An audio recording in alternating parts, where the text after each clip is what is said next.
Hello दोस्तों, मैं विनय आनंद आपका इन्फो दोस्त आप सबका स्वागत करता हूं। दोस्तों एक बार फिर मैं आपके सामने कुछ क्वेश्चंस को लेकर आया हूं जो आपके राजस्थान लाइब्रेरी एग्जाम के पॉइंट ऑफ व्यू से काफ़ी इंपॉर्टेंट होंगे, काफ़ी महत्वपूर्ण होंगे। तो इस वीडियो को लास्ट तक देखना। और अब तक मैंने 12 वीडियोस बना दिए हैं इसके रिलेटेड, तो सारी वीडियोस को आप एक बार देख लेना अगर आपने नहीं देखा होगा। तो चलिए वीडियो शुरू करते हैं। और वीडियो को लाइक करना, शेयर करना, सब्सक्राइब करना, और साथ ही में अगर कोई प्रॉब्लम हो या कोई आंसर आपको गलत लगे तो मुझे एक बार कमेंट कर देना। तो चलिए, जैसे जैसे मैं क्वेश्चन करता जाता हूं वैसे वैसे आप अपना आंसर्स देते जाना। अगर आंसर सही होता है तो बिल्कुल सही बात है, अगर गलत होता है तो उसे आप एक बार याद कर लेना। और मेरी कोशिश रहती है कि 10 से 12 मिनट में आपको ज़्यादा से ज़्यादा क्वेश्चन कराऊं ताकि आपके एग्जाम की तैयारी और भी तेजी हो जाए। ठीक है, तो चलिए आज का क्वेश्चन पर देखते हैं। तो आज हमारा जो क्वेश्चन है वो है identify the odd one from the flowing. इसमें से कौन है जो ऑड वन है, कौन अलग है? कोहा, VTLS, स्लिम प्लस प्लस या सोल। तो यहाँ पर क्या है, कोहा है, ये इन सभी से अलग है क्योंकि कोहा क्या है, ओपन सोर्स सॉफ्टवेयर है।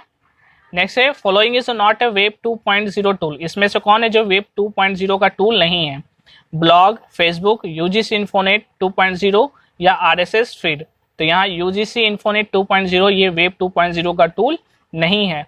नेक्स्ट है PDA स्टैंड फॉर। PDA का फुल फॉर्म क्या होता है? तो ऑप्शंस आप सारे देख लो। यहाँ पर जो PDA का फुल फॉर्म है तो वो है पर्सनल डिजिटल असिस्टेंट। नेक्स्ट है P-लोन इज है। P-लोन क्या है? कंटेंट मैनेजमेंट सिस्टम है, डिजिटल लाइब्रेरी सॉफ्टवेयर है, ILMS है या फेडरेटेड सर्च इंजन है। तो P-लोन क्या है? एक कंटेंट मैनेजमेंट सिस्टम है। नेक्स्ट है PI। Pi is the e book reading device. Pi एक ई बुक रीडिंग डिवाइस है। ये अमेजन का है, सोनी का है, इन्फीबीम का है या नोकिया का है। तो पाई जो ई बुक रीडिंग है वो डिवाइस है इन्फीबीम का। जिस तरह से अमेजन का किंडल है उसी तरह इन्फीबीम का पाई है। नेक्स्ट है following is the example of micro blogging. इसमें से कौन है जो माइक्रो ब्लॉगिंग का एग्जाम्पल है? WordPress, blog spot, live journal या ट्विटर। तो यहाँ पर ट्विटर क्या है, माइक्रो ब्लॉगिंग का एग्जाम्पल है। नेक्स्ट है who invented OSI model. OSI model जो 1982 में दिया था, 1982 में दिया था, उसको कौन दिया था? BSO ने, ISI ने, इंडियन स्टैंडर्ड ऑर्गेनाइजेशन ने या इंटरनेशनल स्टैंडर्ड ऑर्गेनाइजेशन ने।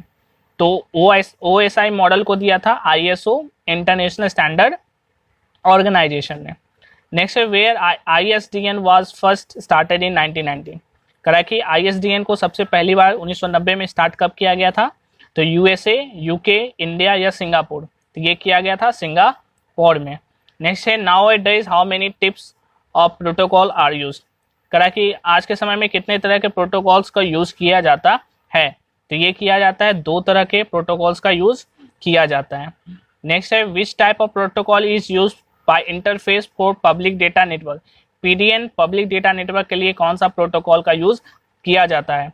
तो ये किया जाता है X.25 प्रोटोकॉल का यूज किया जाता है PDN के लिए। नेक्स्ट है CCF स्टैंड फॉर। CCF का फुल फॉर्म क्या आता है? तो ये होता है कॉमन कम्युनिकेशन फॉर्मेट। नेक्स्ट है इन विच 5 ईयर प्लान इन्फ्लुमिनेट वॉज एस्टैब्लिश। किस 5 ईयर प्लान में इन्फ्लुमिनेट को बनाया गया था? तो ये बनाया गया था आपके 7th 5 ईयर प्लान में। नेक्स्ट है इन्फ्लुमिनेट हेडक्वार्टर इज लोकेटेड। इन्फ्लुमिनेट का हेडक्वार्टर कहाँ लोकेटेड है? तो ये अहमदाबाद है, न्यू दिल्ली है, बेंगलोर या चेन्नई है। तो ये है अहमदाबाद में, जो कि अब प्रेजेंट में गुजरात इन्फो सिटी में हो चुका है। नेक्स्ट है resource sharing is a part of. Resource sharing एक पार्ट है किसका? लाइब्रेरी कॉपरेशन का है। लाइब्रेरी कॉपरेशन मीन्स रिसोर्स का शेयरिंग करना। नेक्स्ट है what is the full form of ERNET. ERNET का फुल फॉर्म क्या है? तो अर्डनेट का फुल फॉर्म है education and research network. Next है which of India provide the first email service in the country.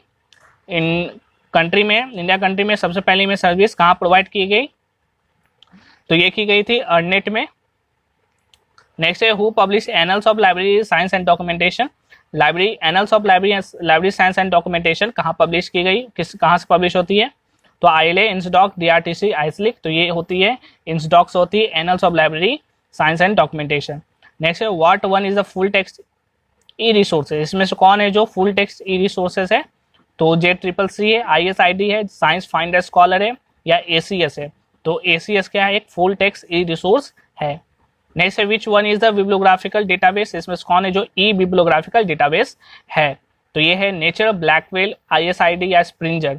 तो ये है ISID, एक ई बिब्लियोग्राफिकल डेटाबेस है। नेक्स्ट है Virtua accommodates different version of MARC standard. Correct, इसमें से कौन है जो वो मार्क स्टैंडर्ड के अलग अलग वर्जन्स थे, तो US mark, UK mark, can mark या ऑल ऑफ द एबव। तो ये है ऑल ऑफ द एबव, यानी US mark, UK mark, can mark सभी मार्क को मिलाकर एक स्टैंडर्ड मार्क स्टैंडर्ड बनाया गया था। नेक्स्ट है which of the flowing journal of library information science में से कौन है जो लाइब्रेरी इंफॉर्मेशन साइंस का जर्नल है, तो अवेकस है, एक्टा न्यूमेरिका, इंटरलैंडिंग एंड डॉक्यूमेंट सप्लाई या इनमें से सभी। तो इसमें क्या है इंटरलैंडिंग एंड डॉक्यूमेंट सप्लाई, ये क्या है एक तरह का journal of library information science है। कौन है interlending and document supply. Okay, next है the electronic library is, electronic library क्या होता है, तो मैगजीन है, एक जर्नल नेम है, एक लाइब्रेरी है या एक इंसाइक्लोपीडिया है। तो इलेक्ट्रॉनिक लाइब्रेरी एक तरह का जर्नल है, जर्नल का नाम है इलेक्ट्रॉनिक लाइब्रेरी। नेक्स्ट है what is E print, E print क्या है, तो ई प्रिंट एक कैटलॉग है, एक जर्नल है, रिपोजिटरी सॉफ्टवेयर है या इंसाइक्लोपीडिया है। तो ई प्रिंट एक तरह का रिपोजिटरी सॉफ्टवेयर है। नेक्स्ट है who what two is the library management software for small है, इसमें से कौन दो है ऐसे जो छोटे लाइब्रेरी के लाइब्रेरी मैनेजमेंट सॉफ्टवेयर के रूप में काम में आता है। तो लाइब्रेरी सॉल्यूशन एंड फॉलेट है, ये दो सॉफ्टवेयर है जो यूज किया जाता है लाइब्रेरी मैनेजमेंट सॉफ्टवेयर छोटे लाइब्रेरी के लिए। नेक्स्ट है व्हाट इज APS, APS का फुल फॉर्म क्या है, APS क्या है, तो APS है एक फुल टेक्स्ट ई रिसोर्स है, फुल टेक्स्ट ई रिसोर्स है APS। नेक्स्ट है which one is the library information science journal, इसमें से कौन है जो लाइब्रेरी इंफॉर्मेशन साइंस जर्नल का एक नेम है, तो यह है reference review incorporating ASLIB guide book. ठीक है, क्या है ये reference review incorporating ASLIB book guide, ये एक जर्नल नेम है लाइब्रेरी इंफॉर्मेशन साइंस के फील्ड से। नेक्स्ट है Shodhganga is a national repository, Shodhganga एक नेशनल रिपोजिटरी है, तो ये है ई बुक का, ई जर्नल का, ई थेसिस का या जर्नल आर्टिकल का, तो ई थेसिस का है, ये रिपोजिटरी है शोध गंगा। नेक्स्ट है क्वेश्चनायर, क्वेश्चनायर क्या होता है, तो ये रिसर्च मेथड है, मेजरमेंट टेक्निक है, टूल फॉर डेटा कलेक्शन है, यह सभी है। तो क्वेश्चनायर क्या होता है, तो क्वेश्चनायर होता है डेटा को कलेक्ट करने का एक टूल है। नेक्स्ट है mean median mode, mean median mode क्या होता है, तो मीन मीडियन मोड क्या है, एक मेजरमेंट है सेंट्रल टेंडेंसी का, सेंट्रल टेंडेंसी का ये मेजरमेंट टूल है। फिर नेक्स्ट है cornfield studies are example of, cornfield studies है वो किस तरह का एग्जाम्पल है, सर्वे रिसर्च का है, एक्सपेरिमेंटल रिसर्च का है, हिस्टोरिकल रिसर्च का, ये केस स्टडी का है। तो ये कॉनफील्ड स्टडी है जो एक्सपेरिमेंटल रिसर्च का एक एग्जाम्पल है।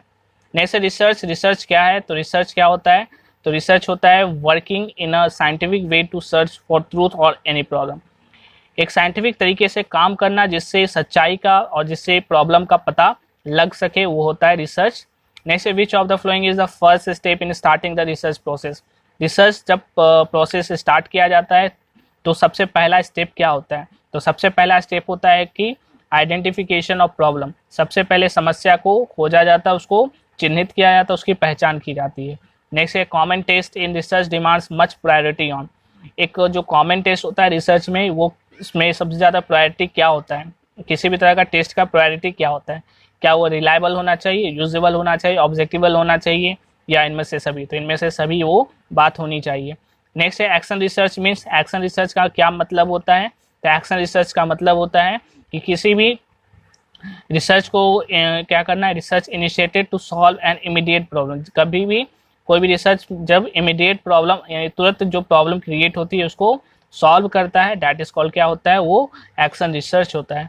नेक्स्ट है reasoning where we start with a certain particular statement and conclude with a universal statement is called, जब किसी भी चीज़ को हम किसी पार्टिकुलर स्टेटमेंट से जब यूनिवर्सल स्टेटमेंट के बीच में जाते हैं तो इस तरह के रीजनिंग को क्या कहा जाता है, तो इस तरह के रीजनिंग को कहा जाता है इंडक्टिव रीजनिंग कहा जाता है।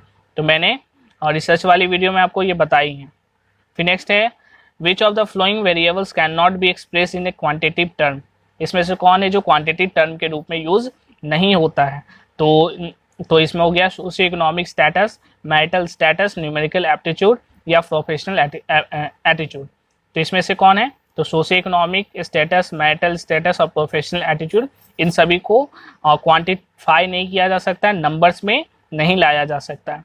ठीक है, next the essential qualities of a researcher are, एक रिसर्चर का सबसे बड़ा क्वालिटीज क्या होना चाहिए, तो उसमें क्या होना चाहिए, स्पिरिट होनी चाहिए इंक्वायरी की, तो ऑब्जर्वेशन करने की गुण होना चाहिए, वो क्या क्या कर सके, वो नॉलेज को सिस्टमाइज किया जा सके, थ्योरी को डेवलप कर सके।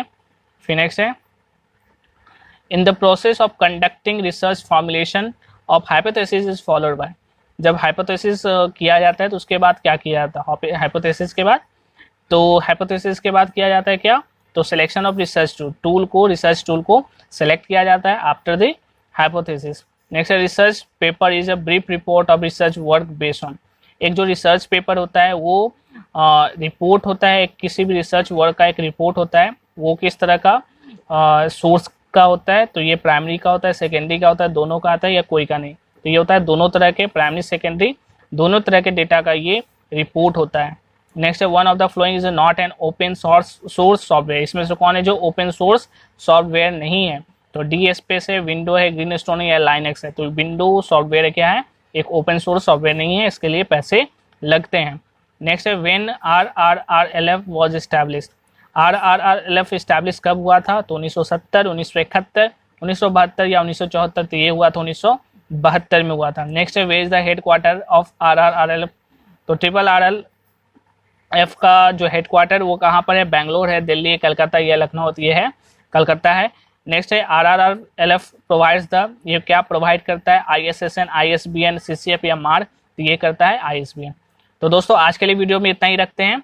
ये वीडियो आपको कैसा लगा मुझे कमेंट करके बताएं, और फिर नेक्स्ट वीडियो में हम लोग मिलेंगे, फिर मैं वहाँ पर बहुत सारे क्वेश्चंस को करूँगा, और कहीं पर आपको कोई आंसर अगर गलत लगता है तो मुझे कमेंट कर देना, वो क्वेश्चन कौन सा है मैं उसको करेक्ट कर लूँगा, ठीक है। तो आपकी तैयारी अच्छी होती रही और मेरे साथ बने रहिए। Thank you once again.